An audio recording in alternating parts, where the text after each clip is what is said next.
eu brinco com o cliente, não adianta ter uma parte escrita linda, maravilhosa, se na audiência não produzir prova.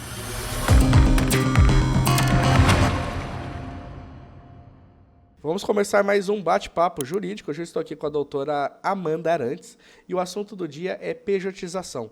Se é a tua primeira vez nesse canal, já se inscreve, deixa o seu like e compartilha este vídeo para que ele alcance mais pessoas. Doutora Amanda, se apresenta, por favor. Tudo jóia, Rafael? Bom dia. Bom dia. Primeiramente, agradeço, o convite de estar nessa gravação aqui desse canal maravilhoso. Meu nome é Amanda Arantes, sou advogada atuante em São José dos Campos e região. Já advogo já há 17 anos e atendo a parte trabalhista e empresarial. Legal. Amanda, a gente combinou aqui de ficar uma meia horinha conversando hoje sobre pejotização, que esse é um assunto que todo mundo conhece mais ou menos. Se entende um pouquinho, alguns entendem um pouquinho mais. Então, vamos lá. O que é essa prática de pejotização? Como é que é isso, então, no meio jurídico? Então, essa pejotização tem avançado, o ramo ali da parte trabalhista, que são pessoas físicas que se transformam em pessoas jurídicas, a fim de prestar serviço para empresas e com a emissão de nota fiscal, como se transformando numa pessoa jurídica. Certo. Vestindo a roupagem ali do CNPJ. Então, acabou virando essa questão do pejotização por conta do CNPJ. Aí Sim. acabou se transformando no vulgo pejotização. É aquela pessoa jurídica de uma pessoa só, que é ele sozinho trabalhando ali dentro de um CNPJ. Isso. Legal. Então, vamos lá. Por que as pessoas normalmente utilizam desse expediente, acabam abrindo uma PJ para prestação de serviço? Qual que é a vantagem que eles veem nisso? Seria, na verdade, tem os dois, que nem no direito tem as duas linhas, Sim. Tanto para o empresário como para o empregado, Sim. Para o empresário, seria algumas empresas estão fazendo como exigência, Sim. para contratação, a contrata PJ, porque para a questão tributária, a questão de impostos, a redução na pessoa jurídica é menor. Sim. A carga tributária hoje na pessoa física, uma pessoa que contrata uma pessoa física, na CLT, acaba, além do salário, ter os outros encargos que acabam aumentando para quase 30%. Sim. O custo daquele empregado. Sim. E como o custo é menor, aí acaba transformando assim a exigência de pessoa jurídica. Certo. E daí, então, nesse caso, a empresa acaba tendo uma vantagem financeira ali por redução de encargos. Isso, vendo pelo lado do empresário. Sim. Vendo pelo lado da pessoa física, aí realmente aquela sem fraudes, que a gente... É um tópico bastante polêmico. Sim, aí. sim. A questão, às vezes, parte do empregado. Às vezes, não podemos falar do empregado, da pessoa física, que presta serviço realmente para várias pessoas, como no meu caso, por exemplo, que presta serviço para várias empresas, e aí realmente é a pejotização sem fraude, que realmente é a exigência de uma emissão de nota fiscal, de um CNPJ, uma roupagem, só que o que difere vai ser as outras questões de vínculo empregatício. Então, às vezes, tem aquela questão do empresariado, certo, que exige para a contratação, e aí tem que ver cada caso um caso. E tem a questão da pessoa física, que presta serviço para outras empresas, e para ele próprio é vantajoso. Sim. Tem as vantagens para ele.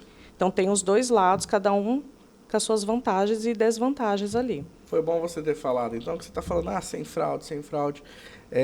Vamos lá. A pejotização, embora o pessoal veja como algo ruim, tem aquele cisma, dessa palavra, como se fosse algo ilegal, ela é ilegal realmente ou não? Não é ilegal, desde que a roupagem seja a pejotização pura, que a empresa, o prestador ali, a pessoa jurídica, fazendo o que a lei estabelece. O que acontece é quando se utiliza para fugir dos encargos ali, do que seria a fraude, Sim. Então, em cima nesse elemento, assim, em que situações assim que a gente pode falar, então, que é ilegal? Que a gente está burlando o sistema, a gente está criando uma aparência de contratação empresa-empresa e não é? Sim, a parte legal ali, na hora que você analisar, né, o artigo 3º da CLT e ver que a contratação cumpre os requisitos de um vínculo empregatício. Né, porque é que assim, dá para se misturar muito, né, porque os requisitos de uma pessoa jurídica, que às vezes é só ela ali prestando serviço, ela assemelha muito com o vínculo. Sim. Mas aí, para configurar o vínculo, tem que ter todos os elementos ali, né, que seria a onerosidade, que daí na PJ tem, né, que você não faz um serviço voluntário, você vai ali para ganhar alguma coisa. Sim. Tem a pessoalidade, tem a não eventualidade e a subordinação. Se preencher esses requisitos, é um vínculo empregatício. Sim. Na PJ, a pessoa tem que ter flexibilidade, tem que ter autonomia, ela tem que ser a dona do próprio negócio. Esses dias mesmo eu vi um anúncio, inclusive de colega na área jurídica, sim, contratando advogado, e o título do anúncio era Advogado PJ. Aí estava lá, carga horária de segunda a sexta, das 9 às 5h30. Sim. Fornecemos vale transporte, vale alimentação. Então, assim, a roupagem toda de vínculo, mas o título era contratação PJ. A PJ, a pessoa tem que ter aquela autonomia de... Ou, às vezes, olha, hoje eu não vou... Vamos supor, acontece muito no pessoas que trabalham com TI. Sim. Presta serviço para a empresa. Hoje eu não vou conseguir dar assessoria ali no computador, vou mandar o Rafael no meu lugar para fazer a parte técnica aí do computador. Tudo. Não tem aquela pessoalidade. Não tem a pessoalidade, né, que exige o vínculo, sim, que seria a não eventualidade, a pessoalidade, a onerosidade e a subordinação. Sim. Só que o que está acontecendo com essa brecha que deu da pejotização é usar todos os requisitos de vínculo, só que na hora que é para pagar férias, 13º, os encargos que o empregado teria se fosse CLT, não, mas você é PJ. A dúvida que eu tenho aqui, Amanda, é o seguinte, você falou a questão de jornada, né, de horários, né? É possível contratar PJ e definir uma carga de horário dessa tipo, assim, segunda a sexta, esse serviço vai ser prestado de segunda a sexta, das 9 às 5 horas, um horário comercial, sem que isso caia necessariamente para uma fraude, né, uma simulação de contrato? Então, aí a probabilidade de ser uma fraude é muito grande. Uhum. Aí vamos supor que, a partir do momento que tem a subordinação, tem regras para cumprir, eu vou trabalhar no seu escritório como advogada. Sim. E aí você exige que eu esteja lá de segunda a sexta. E o dia que eu quiser tirar 3 dias, sem te avisar ou somente comunicar, como que fica essa questão? Você vai exigir a minha presença lá, vai ter, olha, Amanda, tem agenda aqui para você de segunda a sexta, você tem que trabalhar, fiquei doente, como que faz a questão do atestado, entendeu? É essa questão que está barrando muito ali a pejotização, entendeu? A roupagem está de pejotização ali, mas na realidade, que é o princípio da primazia da realidade, que sempre norteou ali as relações trabalhistas, para não ficar uma precarização, né, do trabalho, tem que sempre ver os princípios constitucionais, que uma delas é a primazia da realidade.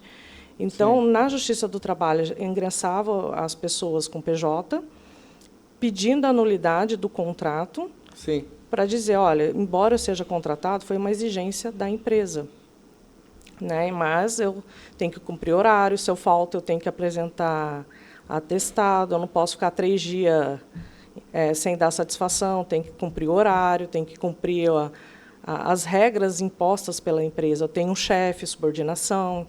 Aí, muitas ações em relação à parte trabalhista é de vínculo empregatício, que norteia aí a questão da Justiça do Trabalho. Sim. Outro ponto que às vezes gera dúvida com relação ao pessoal, Amanda, é aquela questão assim, por exemplo, a gente fala de subordinação, eu tenho um chefe e tal, mas assim, é natural que, vamos imaginar uma relação que é verídica, né, de empresa contratando empresa, a gente tem um escopo daquele serviço que vai ser prestado, e é natural que o contratante fiscalize, de certa forma, aquela prestação de serviço para que seja cumprido aquele escopo pelo contratado, né? Em que ponto a gente ultrapassa, então, essa fiscalização de contratante para contratada e passa a ser uma subordinação de chefe empregado? empresas, né, que contratam na intenção, né, de realmente ser aquela pejotização, sem, que o prestador ali, né, tenha, a lícita, no caso. Na lícita, né, tem aquela autonomia, flexibilidade, e às vezes acaba verificando o potencial, né, do prestador ali, da pessoa fazendo o serviço, e aí desse contrato acaba desvirtuando, exigindo a pessoalidade, exigindo ali a habitualidade, e aí começa a ficar o contrato meio que ilícito ali, né? Legal. E outra dúvida também que é recorrente, doutora, é essa questão de quais atividades que podem ser transferidas, né, contratadas por meio de PJ. Pode ser área fim, área meio, enfim, como é que hoje os tribunais estão enxergando essa situação? Então, os tribunais hoje, antigamente era mais atividade meio, que podia ser feita a terceirização. Sim. Aí, após a reforma, hoje já tem alguns casos que podem ter a atividade fim, né, ser como pejotização, e sempre vai ser norteado ali, baseado em relação a cada caso. Sim. Embora tenha hoje as ações, né, de vínculo empregatício na Justiça do Trabalho, que estão suspensos, eu acredito que ainda pode ter uma certa modulação em relação à decisão, que ainda está tudo como uma insegurança jurídica, inclusive para a gente, como operadores do direito, porque não tem nada certo ainda. Eu acredito que não dá para modular, fazer, embora tenha inúmeras ações, porque às vezes cada caso é um caso, não dá para colocar, agora a pejotização é legal, e todos que tiverem contrato, né, vai ser considerado PJ, porque senão está na primazia da realidade. A gente vai estar jogando fora o princípio ali constitucional em relação a isso. Eu tive um caso também de empresa, por exemplo, que salário altíssimo, né, desse prestador de serviço, ele prestava serviço para outras empresas, inclusive nas negociações que ele fez com a empresa, foi sugerida, inclusive por ele, a questão de emissão de nota, que ficaria mais barato. E aí, depois, já acabou o amor, né? Acabou a prestação de serviço, não foi mais interessante para ele. Ele ingressou com uma ação trabalhista, pleiteando os direitos trabalhistas como se empregado fosse. Entendi. Então, assim, o que a Justiça tem visto também é essa questão, por exemplo, da categoria.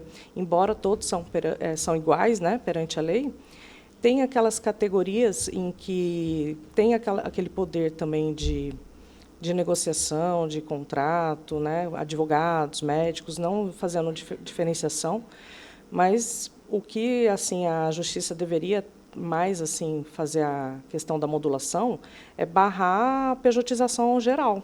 Sim. Esses dias no TV Senado eu estava assistindo um debate de uma juíza vendo que um gari tinha contrato de PJ. E ele mesmo não tinha nem sabia o que tinha assinado. Sim. Então, assim, a Justiça do Trabalho nessa parte para barrar a precarização, né, do trabalho e defender os hipossuficientes. Sim, sim. A gente até entende, né, quando profissionais com alta complexidade, sei lá, advogado, médico, enfim, são contratados como PJ, até faz um pouquinho de sentido. Mas essas profissões um pouco mais simples aí, numa contratação direta, não faz o menor sentido. Não, às vezes eles se sujeitam a aceitar a forma como a empresa está colocando, porque está desempregado, não está conseguindo se colocar no mercado de trabalho, e a exigência para a contratação é ter o MEI ali, ter uma empresa aberta, ter o PJ, né? Sim. E acaba se sujeitando a isso. E aí acaba se apagando, né, todos os encargos ali, todos os benefícios que traria um sindicato ali para estar lutando pelos direitos, né, dos trabalhadores. Sim, sim. Embora para as empresas o sindicato é um vilão, né, mas né, tem que ter o sindicato também para estar brigando ali pelos direitos, por melhorias, né? Inclusive, após essa questão da pejotização, foi visto que tinha até trabalho escravo em relação a isso. Entendi. Caramba. E eles estão utilizando desse instrumento para disfarçar isso também? Sim. Caramba, não sabia, não. A pessoa, às vezes, uma pessoa simples ali aceita o trabalho e a condição que é oferecido. Amanda, e a gente tem uma situação em que acontece com uma certa frequência, em que as empresas têm um acréscimo extraordinário de serviço. Então, assim, naturalmente, quando elas têm um empregado, né, CLT e tal, esse empregado acaba colaborando ali, né, fazendo algumas horas extras para dar conta do cumprimento do trabalho e tal. E ok, nessa questão, em quando a gente contrata uma PJ, né, como é que fica então essas situações em que está uma situação extraordinária dentro da empresa? Eu tenho aquele colaborador que ele não é meu empregado, mas está ali naquela estrutura, e eu preciso de uma demanda adicional dela, né, para prestar um serviço ali, para dar conta de entregar um projeto, enfim, como é que funciona isso daí? Então, daí para os empregados, né, vulgo, né, empregado, quando está na pejotização, não utiliza, né, esse termo empregado, não é devido, né, hora extra, é o trabalho feito ali para o projeto, ou paga um valor para a pessoa que isenta totalmente a empresa dessa questão, né, de hora extra, 13º, férias, os encargos realmente trabalhistas. Então, para a empresa, ela é vantajoso, mas não sou contra, né, a pejotização, desde que seja cada caso analisado com cautela, para que não seja assim massacrado os direitos dos trabalhadores, em contrapartida também que seja utilizada a pejotização de forma legal. Não, legal. E a gente estava falando, então, a respeito dessa questão, né, contrato lícito, ilícito, enfim. Quais são as consequências que a empresa pode, que ela está em risco num contrato desse tipo, de forma ilícita, né, que acaba só sendo para maquiar uma relação jurídica ali de CLT e ela quer economizar? Então, legal. Então, aquele trabalhador, ele se submeteu àquela relação jurídica, procurou aqui a doutora Amanda ou um outro colega advogado e entrou na justiça para discutir essa situação, né? Quais são as implicações que a empresa pode sofrer dentro da Justiça do Trabalho? Então, a empresa, ela fazendo dessa forma, né, nessa contratação, por meio de, utilizando dessa manobra, ela pode sofrer uma ação trabalhista, né, e se reconhecido o vínculo, ela tem que pagar fundo de garantia, férias, 13º, horas extras e demais verbas que o empregado se sentir lesado e possa ter o seu pedido reconhecido na Justiça do Trabalho. Então, em contrapartida, tem, né, eu também advogo para os dois lados, eu vejo os dois lados da moeda, tanto para a empresa como para empregado, ser feito sempre com uma assessoria jurídica que possa fazer esses análises de risco, né, compliance e tudo da empresa, para analisar essa questão da fraude, né, de como não tratar o PJ como empregado, como fazer a contratação em relação a contrato. Muitas empresas, depois que deu essa questão da pejotização, né, acaba pegando um modelo pronto ali de contrato, de prestação, só que coloca todo, no próprio contrato mesmo, coloca as obrigações como se empregado fosse. Sim. E essa questão do home office, ela influencia de forma positiva ou negativa o reconhecimento do vínculo empregatício num contrato de pejotização fictício ou não? Eu acho que o home office também pode ser feito tanto para seletista como para prestadores também. O que vai divergir ali, né, que vai acontecer é como é essa contratação, a pessoa está prestando serviço ou ela está prestando serviço cumprindo os requisitos do artigo 3º, né, da CLT, com o vínculo empregatício. Mas, por exemplo, essa fiscalização, sei lá, de WhatsApp, né? Que hoje com o WhatsApp a gente consegue fiscalizar o nosso empregado ou o prestador de serviço com uma certa facilidade, né? E, às vezes até final de semana, enfim. Isso acaba facilitando para a comprovação depois, no futuro? Então, depende, cada caso é caso, de como que é essa fiscalização. Eu adoro advogado falar depende. Depende. Se for como um meio de subordinação, de exigência, aí já está se configurando ali uma subordinação. Sim. Porque, assim, eu contratando um prestador, exigindo mais ou menos o que eu quero ali do trabalho, isso é legal. Agora, a forma como é feita essa cobrança, como se empregado fosse, aí pode ser que a empresa corra um risco de ter um vínculo empregatício reconhecido. Legal. E no que você tinha falado a respeito das punições, né, do tipo dos encargos, né, que vem, eles vêm acrescido de multas, como é que é isso daí? Sim, aí se for uma demissão, né, sem justa causa, tem a multa dos 40%, né, recolhimento do fundo de garantia, o não pagamento, dependendo do caso, pode gerar a multa ali do 477, da CLT, vai se encaixar o empregado ali na CLT, né? Certo. E hoje as empresas que elas querem efetivamente adotar um modelo lícito, né, de contratação de PJ, né, quais são assim as coisas, o checklist de coisas que ela deve observar para constar no contrato ou para constar na convivência com aquele prestador, para não cair nessa questão do ilícito, de um negócio simulado? Então, na verdade, como a Justiça do Trabalho ela prisa pelo princípio da primazia da realidade, e, logicamente que é importante, né, fazer o contrato ali com o prestador, né, que vai fazer o trabalho na empresa, mas na Justiça do Trabalho, quando se pede a nulidade, às vezes nem tudo que está escrito vai garantir totalmente o empresário. Vai ser a forma como ele atua. Às vezes ele pode ter um contrato lindo, maravilhoso, que inclusive com cláusula que não gere vínculo, várias cláusulas ali que como se fosse prestador, mas na realidade no dia a dia ali desse prestador ele trabalha como se empregado fosse, tendo que cumprir horário, tem que cumprir metas, não pode faltar.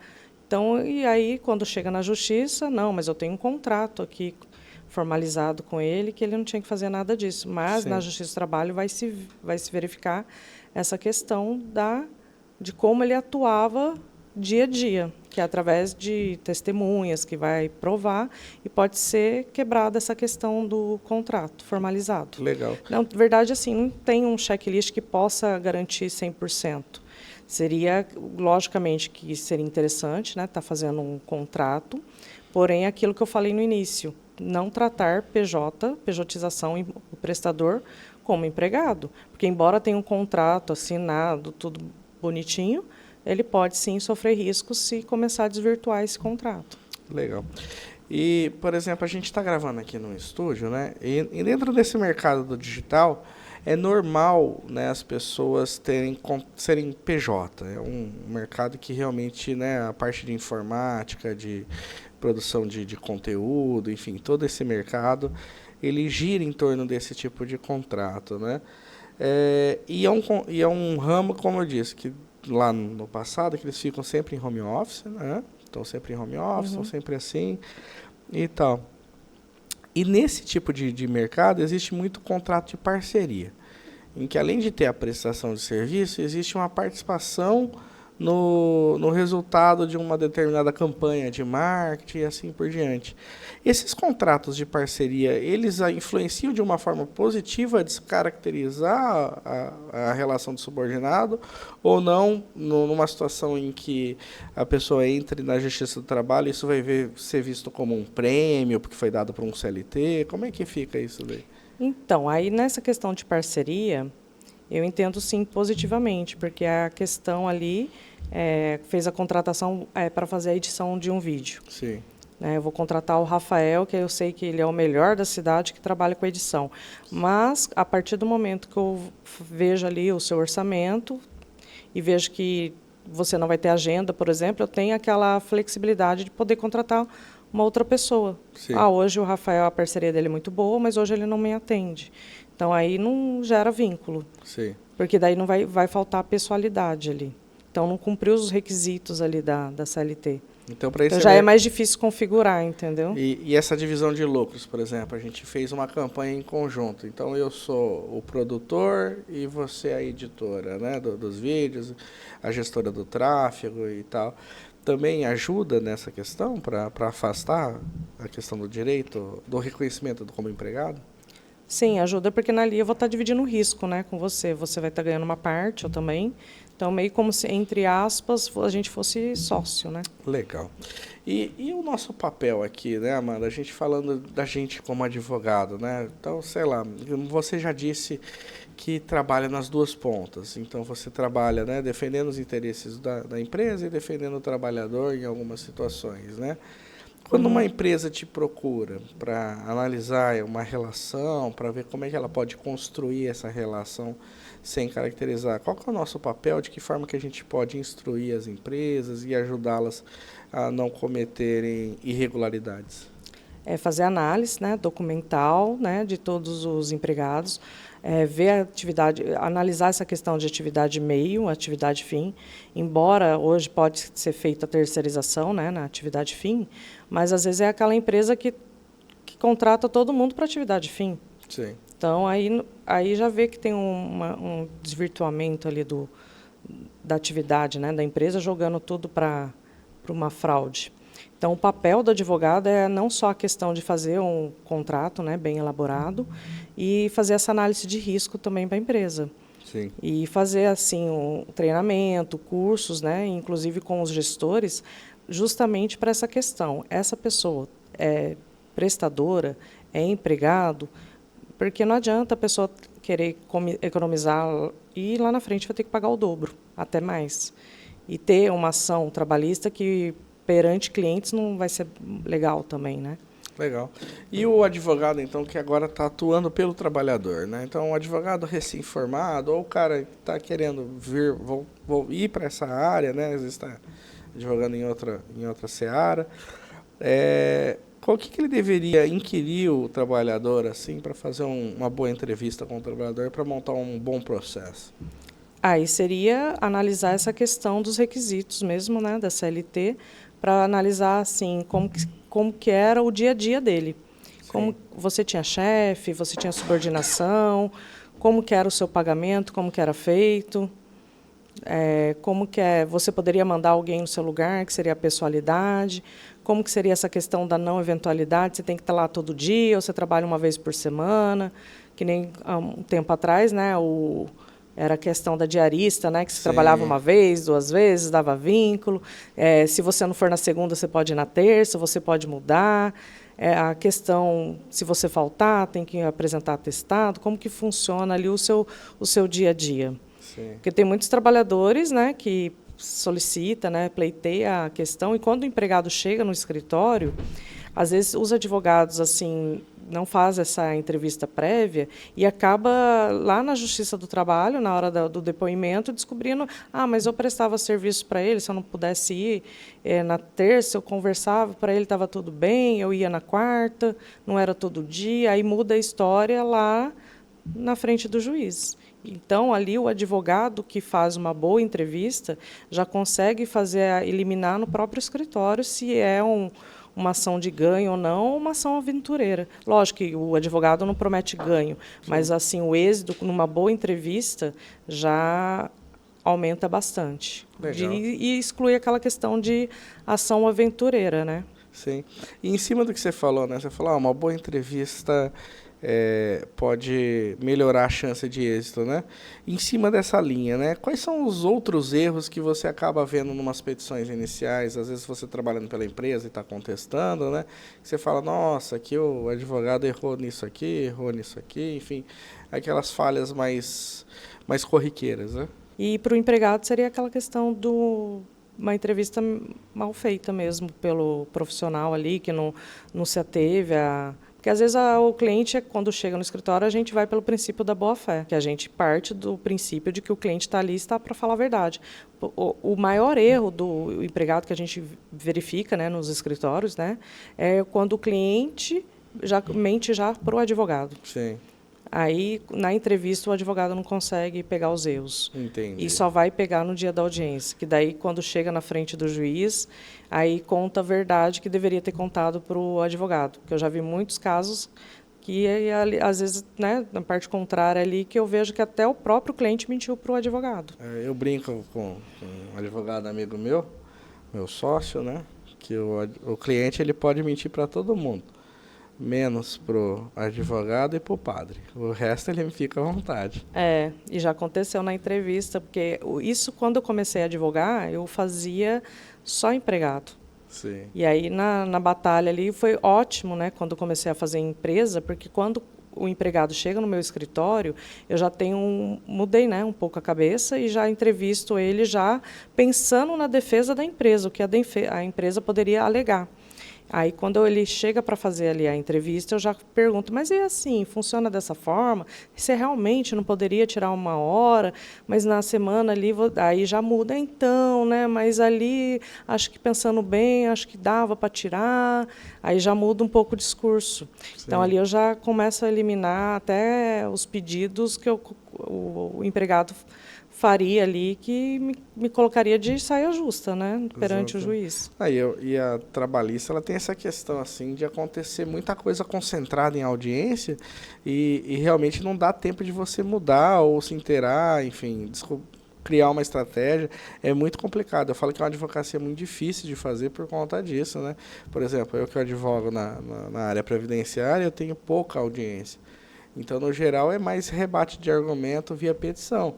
Então, você recebe a petição, você pode estudá-la, né, e preparar um material mais robusto. Na trabalhista é muito no pau ali na audiência. Eu brinco com o cliente. Não adianta ter uma parte escrita linda, maravilhosa, se na audiência não produzir prova. Que inclusive, essa questão dos processos suspensos, falando da pejotização, vai se discutir essa questão do ônus da prova, qual a justiça competente, né, para estar julgando se vai ser a justiça comum ou a justiça do trabalho. Então, agora, hoje, está suspenso, né, as decisões. Então, a pessoa ingressa e está nessa insegurança jurídica. O que vai acontecer? Vai ser legal, não vai ser legal? O que vai...